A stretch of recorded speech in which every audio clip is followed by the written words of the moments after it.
Vous voulez donner un coup de pouce à notre chaîne? C'est facile. Le lien pour devenir un soutien sur Patreon se trouve dans la description. Abonnez-vous à notre chaîne, aimez et partagez nos vidéos avec vos amis, et laissez votre commentaire. Avec ces actions, vous nous aidez beaucoup à diffuser la parole de Dieu.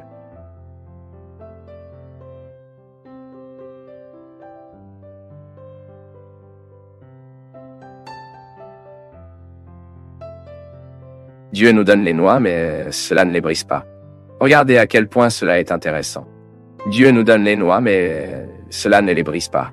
Et puis, à partir de cela, un auteur, Paulo Roberto Gaifke, a écrit le texte suivant. Il y a beaucoup de gens qui attendent le gâteau prêt. Les gens qui attendent plus qu'un miracle veulent que les anges deviennent des comptables et résolvent leur comptabilité personnelle qui ne se ferme jamais.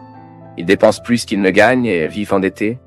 Ils veulent que les anges viennent chez les médecins et entravent cette cirrhose d'années de beaucoup d'alcool, l'emphysème pulmonaire de nombreuses années de tabac, les maladies chroniques d'années de mauvaise alimentation, les maladies nerveuses de manque d'auto-amour.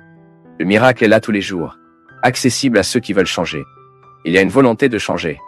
C'est le soleil qui fournit du travail, la pluie qui favorise la charrue, la mer qui apporte le choc, la rivière remplie de poissons, la technologie qui crée des emplois, la vie même qui se renouvelle et dit clairement et concise.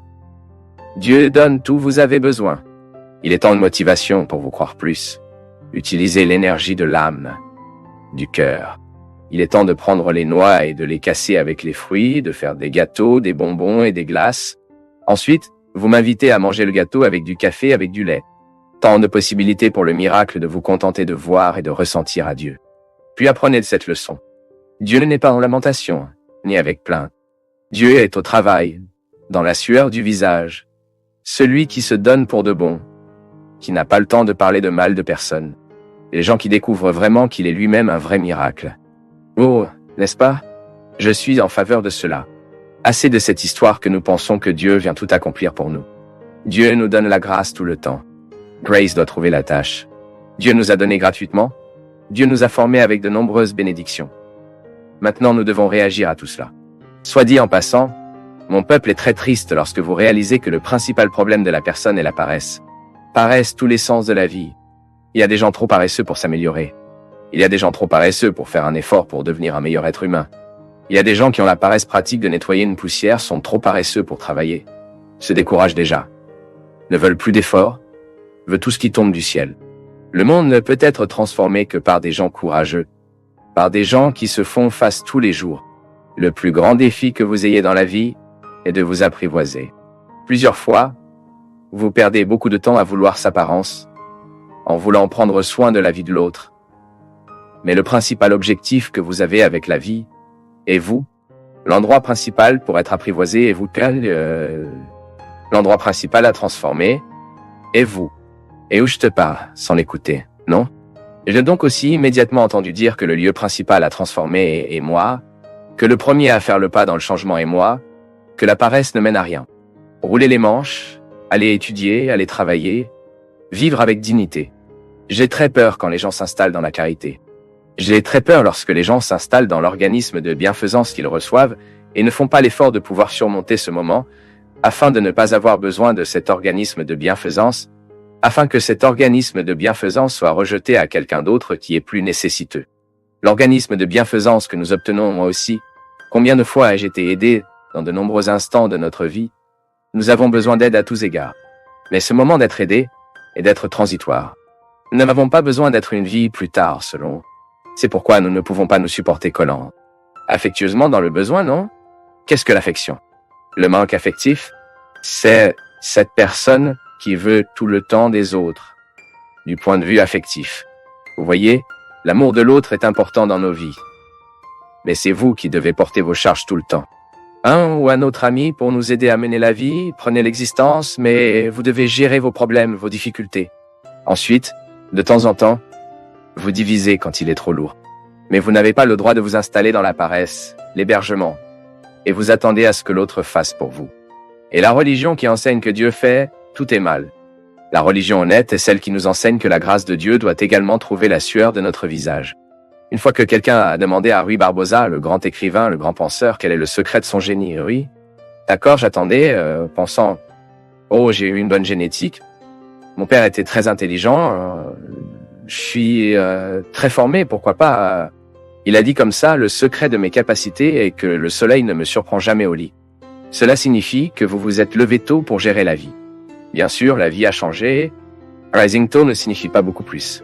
Il y a des gens qui travaillent jusqu'à 3 heures du matin et puis il n'y a aucun moyen de se lever tôt à droite Mauricio. Est-ce votre cas? Je travaille ce soir presque tous. Mais se lever tôt est une métaphore. Autrement dit, ne perdez pas de temps. Je cours après tout ce que je peux. Plus tard cette semaine, Léo m'a présenté toutes nos activités natales. Léo m'a présenté une personne et j'ai été très ému par l'histoire que j'ai entendue de cette personne. Et puis, l'un des nombreux détails de la riche histoire de cette personne est que la grande difficulté financière qu'elle passe n'empêche pas cette famille de rêver. Une femme qui a rattrapé le lycée avec beaucoup d'efforts, avec beaucoup de lutte, un amoureux de la lecture. Et je l'ai trouvé intéressant, beau, que cette personne, elle n'a pas d'argent pour acheter les livres. Savez-vous ce qu'elle fait? Elle va à la librairie, fait semblant de voir les livres, d'y prendre le livre, de lire environ 5, 6 pages, 10, y tomber. Puis, elle revient, prend le même livre, lit 5, 10 de plus. Car elle n'a pas l'argent pour acheter le livre. Et ça m'a tellement ému que je vais lui envoyer une boîte de livres. Cela m'a tellement ému, car parfois la personne a le livre à l'intérieur, a l'argent, peut acheter, et n'a pas l'habitude de lire. Cette créature privée de tant de choses, matériellement parlant, mais elle n'est pas privée de l'essentiel, qui est la volonté. La volonté est la plus grande richesse qu'une personne puisse avoir. Parce que vous ne pouvez pas donner à la personne collège, vous pouvez lui donner une maison, elle peut donner un emploi, mais si elle n'a aucune envie de tout vivre, cela ne vaudra rien. Cela ne sera pas utile d'avoir tout cela. Ce ne sera pas une utilité. Maintenant, la personne a la restriction.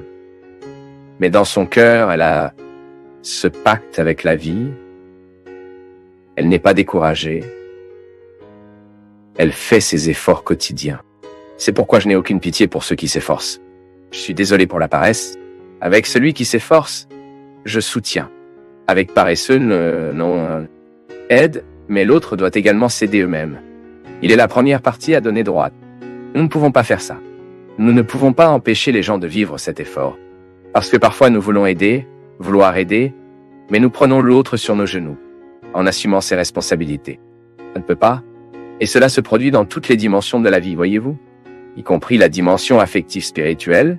Soyez très prudents, car parfois nous créons un état de paresse spirituelle dans l'autre, et ne passe qu'au milieu de la pièce. Oh, je prie pour que j'ai besoin. Il n'y a pas de petite fille comme ça. Elle aime que nous mettons sa main sur sa tête, y prie pour lui, mais lui-même ne fait aucun effort pour s'améliorer. Tu dois me prier, les gars. Dans ces groupes de prière, il y a beaucoup de gens comme ça, qui y vont tous les jours et s'évanouissent. Et tombent malades, pourquoi? Elle veut l'attention.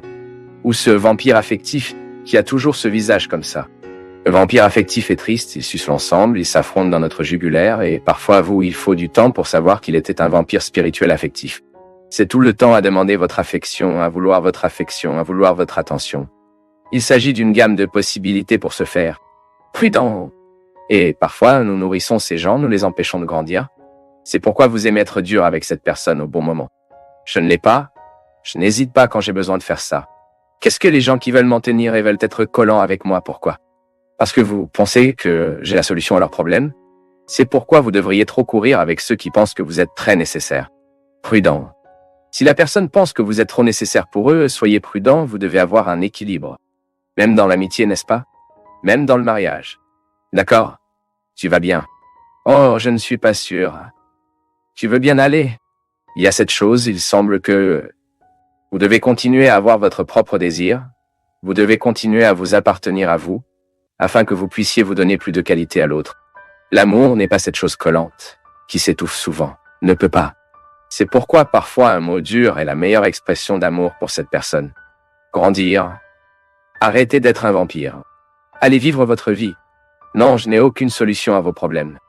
Maintenant, quand l'autre ne veut pas grandir, il fera de ce petit jeu une vie. Il cesse de faire avec vous, commence à faire avec l'autre, et il colle, est le même que le lézard coincé là où il le peut. Cela ne tombe pas. Ça ne peut pas être comme ça. La vie doit passer par notre élimination tout le temps, notre courage et notre conscience. Je dois être conscient de mes limites, quelles sont mes possibilités, et d'agir de manière responsable avec tout cela.